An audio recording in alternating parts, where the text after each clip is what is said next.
இந்த அகிலத்தை ஆக்குவதும் ஆளுவதும் உழைப்பவர்கள்தான். அகிலத்தை ஆளும் உழைப்பின் உறுதியை என்றும் வணங்கும் 550D கம்பிகள். நீங்க ரீட் பண்ற ஸ்பீடுக்கு நீங்க ஒரு புக் எடுக்கணும்னா நீங்க ஒரு லைப்ரரி எடுத்துட்டு போனா தான் வந்து நினைக்கிறேன். ஒரு 2 நாளைக்கு ஒரு புக்லாம் படிக்கிறது வந்து ஒரு பயங்கரமா இருக்கு. 2 நாள் இல்ல, அது 1 வீக்ல I'm finished.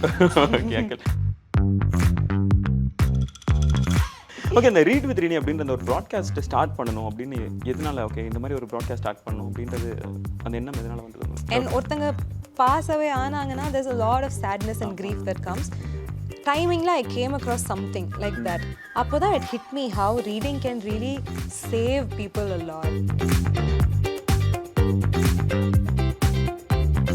Read with Rini is for stuff I'm reading. So for everything else that I want to share with people who follow me and who want to know more about me, it's that channel. Okay, இன்னொரு எனக்கு ரொம்ப பிடிச்ச நீங்கள் reading சைட்லாம் பார்த்தீங்க. உங்களோட writing சைடை வந்து எனக்கு தெரியவே தெரியாது. இதுவும் ஸ்டாக்கிங்கில் தான் கண்டுபிடிச்சேன். I was surprised. I'm so surprised. உங்களோட பிளாக் ஸ்பாட் அது பார்க்கும்போது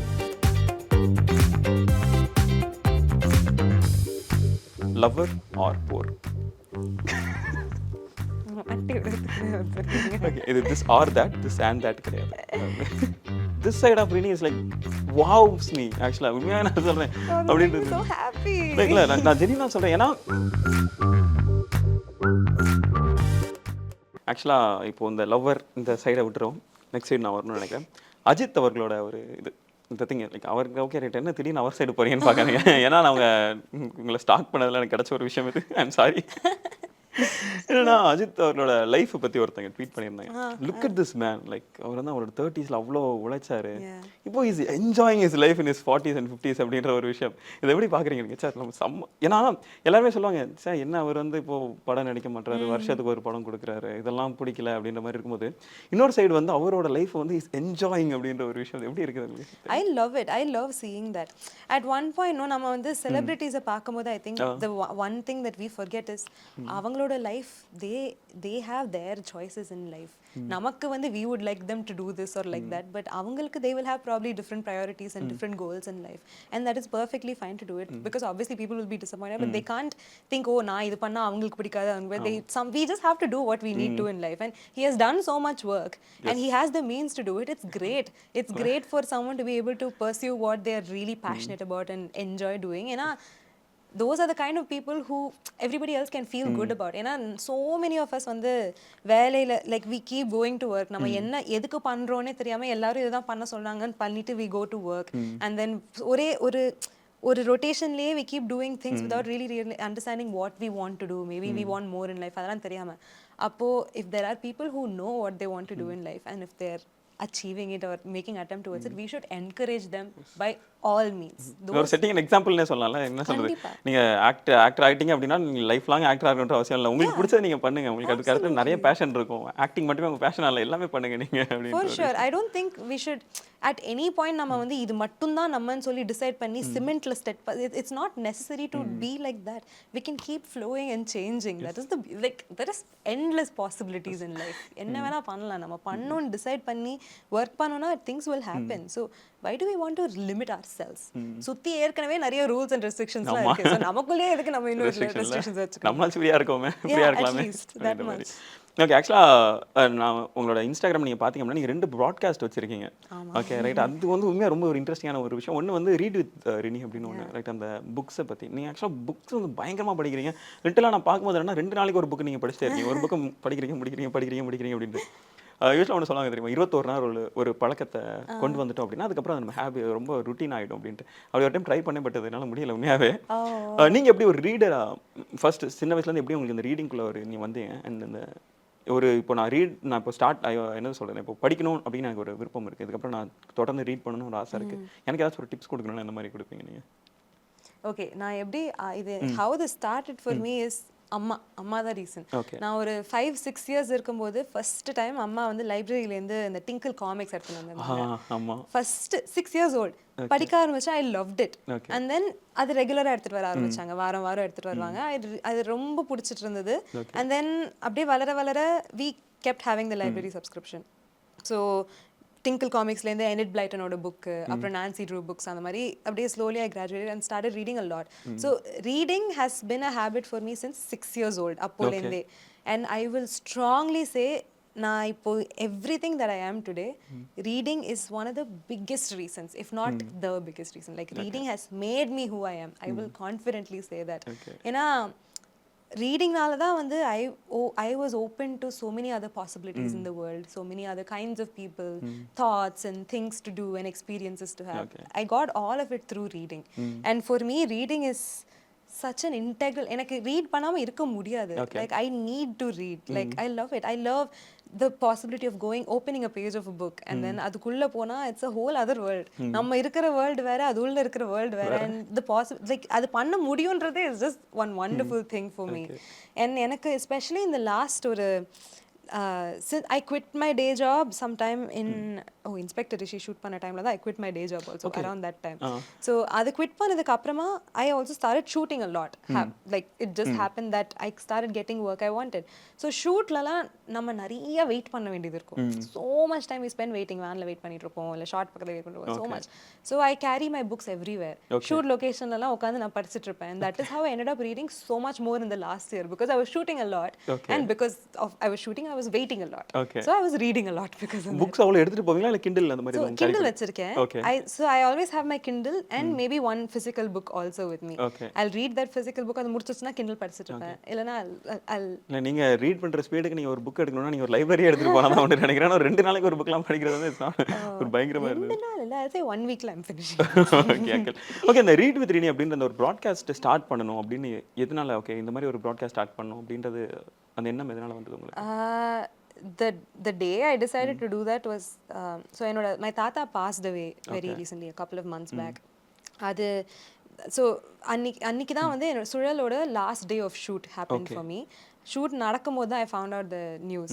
So I had to finish the shoot and then only come. நாங்க வந்து நாகர்கோயில்ல எங்கயோ ஷூட் பண்ணிட்டு இருந்தோம். முடிச்சிட்டு அதுக்கு அப்புறமா தான் வர முடிஞ்சது. So on the way when I was on the flight I was reading something and அப்போ கரெக்ட்டா I don't know what it was. It was something about grief. And ஒருத்தங்க pass away ஆனாங்கன்னா there's a lot of sadness and grief that comes. Timingla I came across something like that. அப்போதா it hit me how reading can really save people a lot and reading can give something to people that they don't even know they need. அந்த மாதிரி. So in that moment I thought, okay, I want to start something to just share the things I'm reading. That is when I decided to start that broadcast channel. அதே மாதிரி இன்னொரு broadcast இருக்கு. அது வந்து இன்னொரு side of ரினி அப்படினு மீம்ஸ்லாம் share பண்ணுவீங்க பார்த்துட்டு. யூசுவலா என்னன்னா அங்க இன்ஸ்டாகிராம்ல என்னோட ஃப்ரெண்ட்ஸ்க்கு என்னன்னா ஏதாச்சும் ஒரு ரீல்ஸ் பார்த்தா நல்லா இருக்கு அப்படின்னு சொல்லிட்டு ஷேர் பண்ணுவேன். நீங்க அதே மாதிரி இன்னொரு ஃப்ரெண்ட் மாதிரி என்னன்னா அவங்கன்றது மீம் வந்துகிட்டே இருக்கும் நம்மட்ட. இந்த இதுவும் எதனால ஸ்டார்ட் பண்ணணும்னு நினைச்சீங்க மீம் ஷேர் பண்றதா? Rinima's scope is just like everything in life basically. Whatever, at least in Instagram life. That's how I see it. There's so many things that interest me, and like maybe it is memes or maybe something very intelligent or something interesting, philosophical or health related or there's so many things, lots of topics I'm interested in. Read with Rini is for stuff I'm reading. So for everything else that I want to share with people who follow me and who want to know more about me, it's that channel. adula idella share பண்ணுவேன். That's it. Okay, இன்னொரு எனக்கு ரொம்ப ரொம்ப பிடிச்சது நீங்க reading சைடுலாம் பாத்தீங்க. உங்களோட ரைட்டிங் சைடு வந்து எனக்கு தெரியவே தெரியாது. இதுவும் ஸ்டாக்கிங்ல தான் கண்டுபிடிச்சேன். I was surprised. I'm so surprised. உங்களோட பிளாக் ஸ்பாட் அது பாக்கும்போது நீங்க ரீட் வித் ரினி அதெல்லாம் பார்க்காத ஒரு ரினியை நீங்க பிளாக்ல பார்க்க முடியுதுனால அதுலயும் எனக்கு ரொம்ப பிடிச்சது வந்து விமன் வர்ஷிப் அண்ட் அப்படின்ற ஒரு போஸ்ட் வாஸ் லைக் ரொம்ப ரொம்ப ரொம்ப நல்லா இருந்தது. ஏன்னா நிறைய வீடியோஸ் அதுவும் எஸ்பெஷலி டியூரிங் கோவிட் வந்து நமக்கு அந்த நிறைய அந்த ட்விட்டராக இருக்கட்டும் இல்லை இன்ஸ்டாகிராமில் இருக்கட்டும் நிறைய வீடியோஸ் இருக்கும். அடுத்து பெண்கள் வந்து நம்ம தங்கமாக பார்க்குறோம், அதனால தான் அவங்கள பொத்தி பொத்தி வளர்க்குறோம், பெண்களை வந்து தெய்வமாக பார்க்குறோம், அதனால தான் கோவிலில் வச்சு கும்பிடுறோம் அப்படின்ற ஒரு விஷயம் இருக்குது. பட் இது எப்படி பார்க்குறீங்க இந்த ஒரு விஷயத்தை? லைக் இவளை நம்ம வந்து இந்த பக்கம் பெண்களை எப்படிலாம் பார்க்குறோன்னு பேசுகிறோம், ஆனால் நம்ம ரியல் லைஃப்பில் இருக்கிற பெண்களை எப்படி ட்ரீட் பண்ணுறோம், that is not the same at all. நம்ம I think as a country we are so much happier to treat women in stone with so much more respect and reverence than we treat women who are in flesh, actual flesh. Women மோஸ்டா ஆப்ஜெக்ட்ஸாக பார்க்கறது இல்லை disrespect பண்ணுறது இல்லை அவங்களோட I think in every way women are not treated as well as they could be in a lot of places. We should be doing better is what I think. That's why I wrote that blog. And I think on the time la na eludhumbodhu there were all these news like continuous, I think, in a month's time or something, there was so many repeat news of a lot of gang rapes happening. அதுதான் அந்த blogல நடுல ஒரு line will be there, கத்துவா உன்னாவோ அப்படின்னு. I think I had mentioned a few place names. ஏன்னா அந்த place பேரெல்லாம் Google பண்ணி பார்த்தா அந்தந்த பிளேஸ்ல ஏதாவது ஒரு ரேப் கேஸ் ரிலேட்டடா some news would be there. அதை படிச்சு I was really enraged. How is it that as a society இவ்ளோ நடக்குது against women, and how are we not doing anything about it? பேசுறது சரி, but why is there solid action not being taken, or why is there no stringent measures? I don't know. எதுவும் like how can it keep happening? இது நடக்காம இருக்கிறதுக்கு வழியே இல்லையா? Is there no way to scare these people from stopping them? எதுவுமே இல்ல. I was really அப்போ as a society நம்ம victim blame பண்ணிட்டு தான் இருக்கிறோம்ல இந்த மாதிரி. always ஒரு சின்ன பொண்ணை பண்ணாலும் அந்த பொண்ணு தான் அப்படி போயிருக்க கூடாது, இல்ல அந்த பொண்ணோட அப்பா அம்மா அவளை தனியா விட்டுருக்க கூடாது, அந்த மாதிரி தான் சொல்றாங்களே தவிர how can we stop? Like we should look at where it's coming from. அது நடக்கிறதே இல்ல. And I think that is one of the worst things we can do. That is stopping us from becoming better, stopping us from making the world safer for everybody. Because we know that this is not just something that happens to women alone. Women ku da majorly it happens, but there are also boys and men who experience this. And avangalukku stop pannadhukku we need better everything. But we're stopping all of that from happening if we keep pointing fingers at the victims. It's so sad.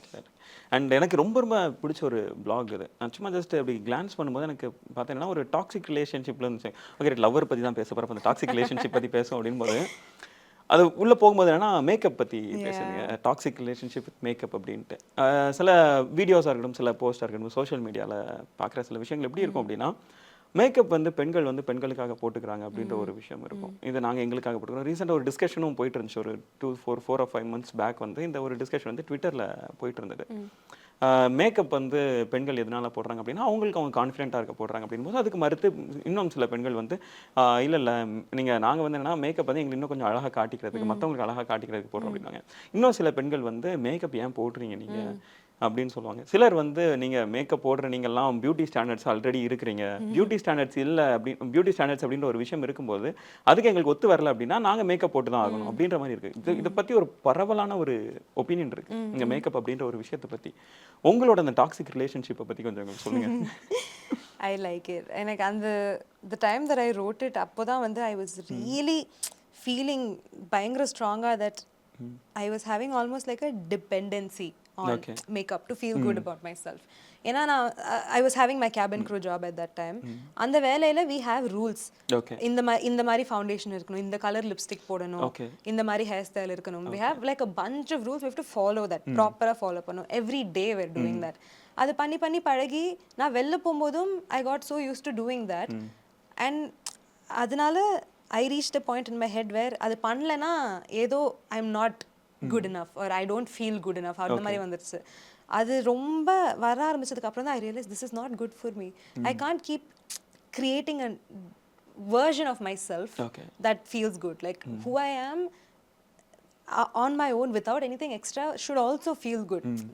There's nothing wrong if putting makeup feels good for someone. That is great.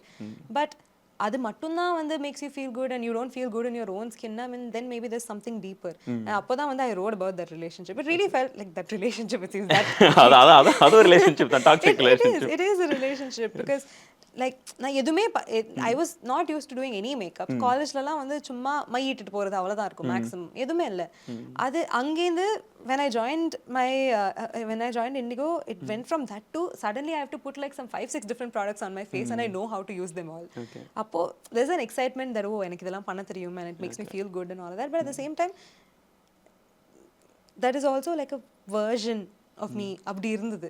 So from when I went from this to that, it was a huge change and I was like wait, I need to be okay with this also, whoever I am without any of this, and I should also like it. That's when I took a step back and then I wrote about it. And for me, writing is a big way of retrospect. என்னோட விஷயத்துல என்னோட லைஃப்ல நடக்கிற விஷயத்த எனக்கே வந்து வெளியிலேருந்து ஒரு பெர்ஸ்பெக்டிவ் மாதிரி writing comes out to me. So right now even now I journal a lot. I don't blog so much. I don't blog at all. I think அந்த பிளாக்ல the last one would have probably been in 2019 or 2020 கடைசியா எழுதினது. அதுக்கப்புறம் I've not written and published anything, but I write a lot for myself. That is how I've been growing and with my writing so far. I want to write something and start publishing again. Maybe அதுல இந்த beneath the red lipstick அப்படினு வந்துச்சு. அதுமே நான் ரொம்ப enjoy பண்ணி படிச்சேன். ஆக்சுவலா நிறைய விஷயங்கள் நான் ரொம்ப என்ஜாய் பண்ணேன். ஆக்சுவலா this side of Rini is like wows me ஆக்சுவலாக உண்மையாக நான் சொல்கிறேன் அப்படின்றது. so happy.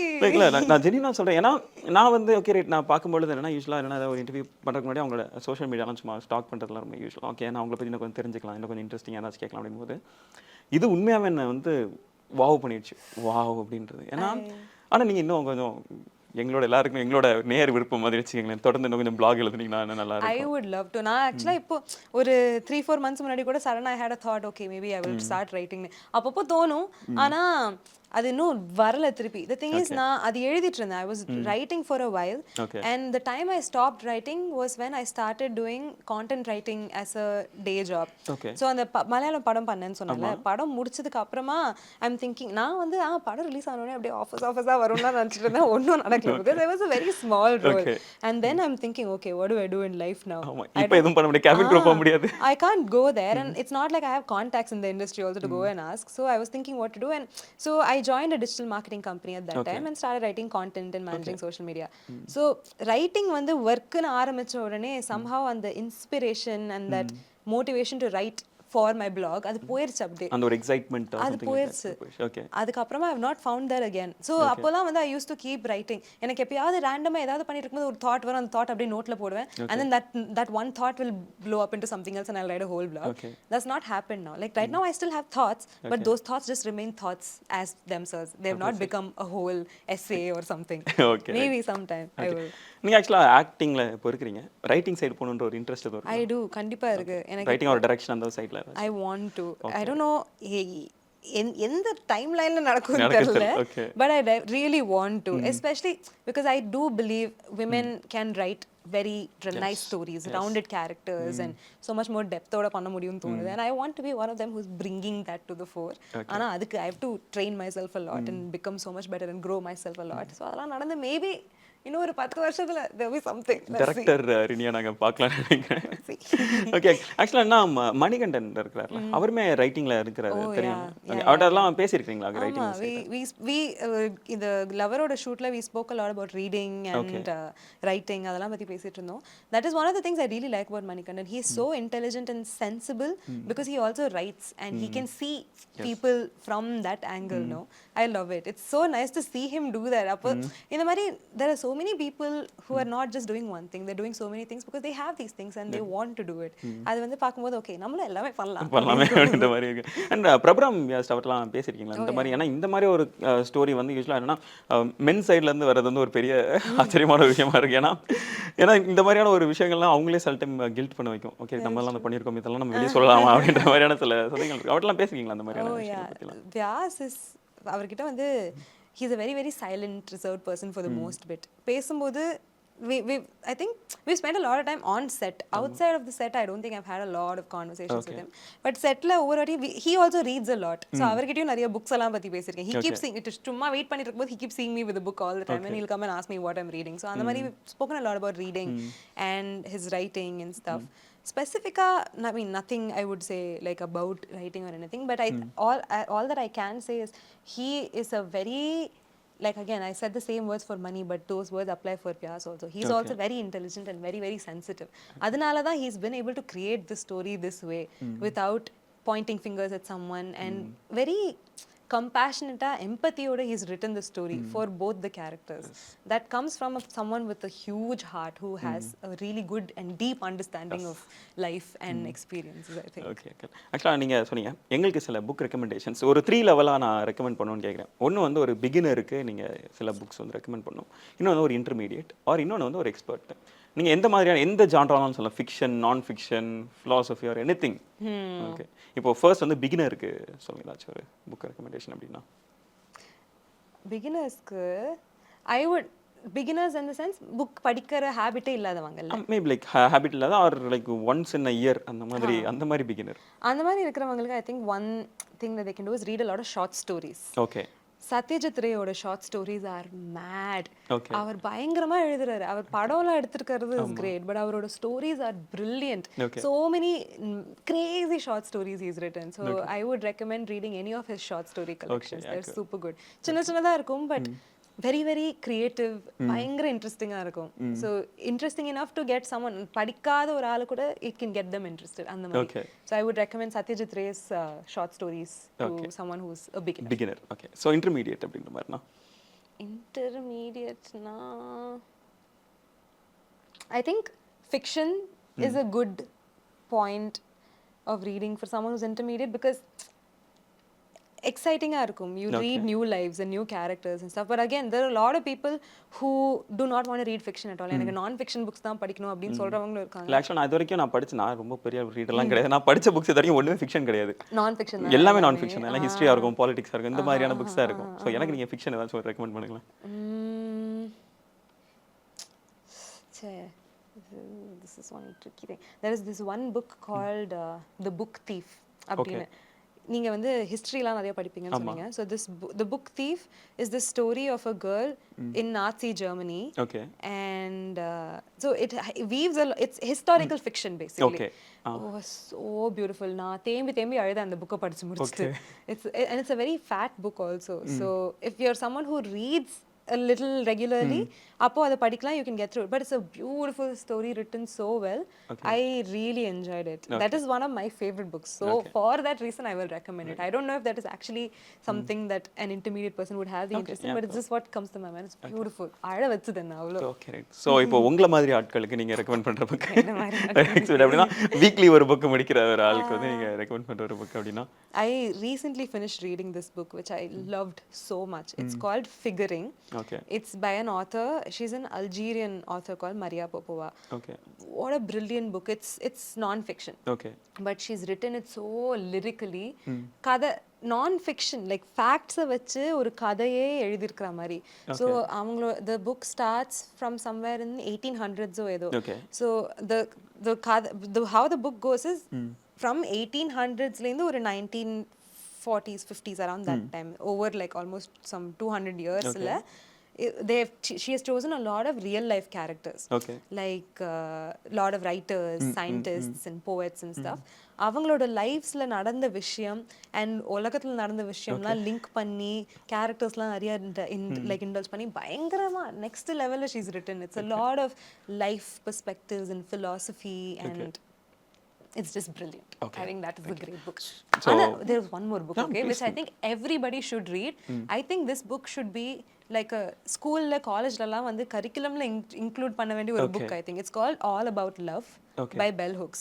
நமக்கு வந்து what I think is நமக்கு the way we know about love is through movies or maybe from reading stuff, and we have a very one perspective of love that is fed to us from all of these places, and we don't know how to love as a society. I think எப்படி பண்ணணும்னு தெரியல. Love என்னன்றது தான் தெரியும், ஆனா எப்படின்றது நிறைய பேருக்கு தெரியாம இருக்கு. This book transformed me, and I think that is a book that a lot of people, everybody should read. So that is one of the recommendations. நீங்க ஒரு விஷயம் சொல்லுங்க, இப்போ ஹிட் ஆச்சு. என்னன்னா எங்க வீட்ல ஒரு டைம் ஒரு பேச்சு வரபோது யாரோ சொன்னாங்க, என்னன்னா பேரண்ட்ஸ் வந்து லவ் பண்ணாதீங்கன்னு சொல்லாதீங்க, எப்படி லவ் பண்ணணும்னு சொல்லி கொடுங்களேன், அப்படின்னா போதுமே அது போதுமே அப்படின்ற மாதிரி. அது எனக்கு கிட்ட மறுபடியும் ஹிட் ஆச்சு. Okay, thank you. நீங்கள் கொடுத்த அந்த ரெக்கமெண்டேஷன்ஸ் எல்லாத்துக்குமே ரொம்ப தேங்க்ஸ். அண்ட் இன்னொரு விஷயம் நான் கேட்கணும் அப்படின்னு நினைக்கிறது என்ன அப்படின்னா, அண்ட் பியூட்டி ஸ்டாண்டர்ட்ஸ் இருக்குல்ல. ஸோ நீங்கள் சொன்ன அந்த ஃபர்ஸ்ட் அந்த போஸ்ட்டை பற்றி தான் பேசுனாங்க, toxic relationship and beauty standards stuff. இந்த விஷயம்லாம் எப்படி இருக்குது ஆக்சுவலாக? ஏன்னா பியூட்டி ஸ்டாண்டர்ட்ஸ் அப்படின்ற ஒரு விஷயம் வருது, இப்படி தான் இருக்கணும் அப்படின்ற ஒரு இது இருக்குது. Beauty standards exist all around us for sure, and they're not good. They make people feel like they're less, they're not good enough. Adalla irukku. And at the same time, we're also at an age where people are aware that this is happening and they're fighting back against it. They're choosing to not follow these things. Like, well, let's say right now there are a lot of dark-skinned people who are embracing their skin and saying, no, I don't think I have to be fair, so I'm not going to listen to you. Like, you don't have to make me feel less for being dark skinned. That's great. Like, for example, when நீங்க first இது கேட்கும்போதே எனக்கு இம்மீடியட்டா Nimisha சஜாயன் only came to my head. I think she is brilliant. For someone, she has really come, she's all about the acting and the performance, and she's showing that how a person looks is not what is important at all, because when you look at her, she's not like a typical heroine that we've seen over years, but she is proving everybody wrong. She's like, you don't have to look a certain way to do a good job, to do a good role, or to be a certain person. She's really, really smashing beauty standards, and I love it. There are a lot of women, I think, doing that. Okay, cool. So before finishing off na ஒரு this or that ஒரு question மாதிரி நான் எடுக்கணும்னு நினைக்கிறேன். Okay. ஒரு just ஒரு 4 to 5 மட்டும் நினைக்கிறேன். Movies or books? Books. Books. ரொம்ப ஈஸியா சொல்றீங்க. Reading or writing? Reading right now. Oh, okay. And dancing or singing? Singing. Okay. Leg day or cheat day? Depends on what the cheat would be with. அது நீங்க சொல்றதுதான். Actually, Your favorite food அப்படின்னு I have my phases, okay. Right now I'm in a nice workout phase, so I will choose leg day right now. Okay. Love at first sight or பழகுனதுக்கு அப்புறம் வர love? பழகுனதுக்கு அப்புறம் வர love. Okay, cool. Chinese food or Indian food? Indian food. Indian food. Theater or OTT? Theater. Okay. So ஈஸியான கொஸ்டின்ஸ்லாம் சொல்லிட்டீங்க. One last question. Lover or poor? Okay. இது this or that, this and that கிடையாது. I would say lover because I think as a character and as a story, it's a lot closer to my heart, and I just love the film a lot. So I would say lover. Okay. But I really like Poor. You should also watch Poor if you've not seen it. Yes. கண்டிப்பா. Of course. Inspector Rishiயும் பாத்துருங்க. பார்க்கலாம். ஆமா, Inspector Rishiயும் பாத்துருங்க please. Thank you. இப்படி எல்லாத்துக்குமே இவ்வளவு task கொடுக்குறீங்க நீங்க. Okay, thank you so much Rini. இவ்வளவு நேரம் உங்க கூட நிறைய விஷயங்கள் பகிர்ந்துக்கிட்டீங்க. நிறைய இன்டெலிஜென்ட்டான ஸ்டஃப்லாம் இங்க சொல்லிட்டீங்க. This side of Rini வந்து உண்மையாவே ரொம்ப ஒரு அழகான ஒரு ரினியா இருக்கீங்க. And thank you so much Rini. Thank you for having me. பயங்கர நல்ல கேள்வி கேட்டிருக்கீங்க. So thank you for that. Thank you so much. Oh my God. Thank you. Thank you. Bye. இந்த அகிலத்தை ஆக்குவதும் ஆளுவதும் உழைப்பவர்கள்தான். அகிலத்தை ஆளும் உழைப்பின் உறுதியை என்றும் வணங்கும் 550D கம்பிகள்.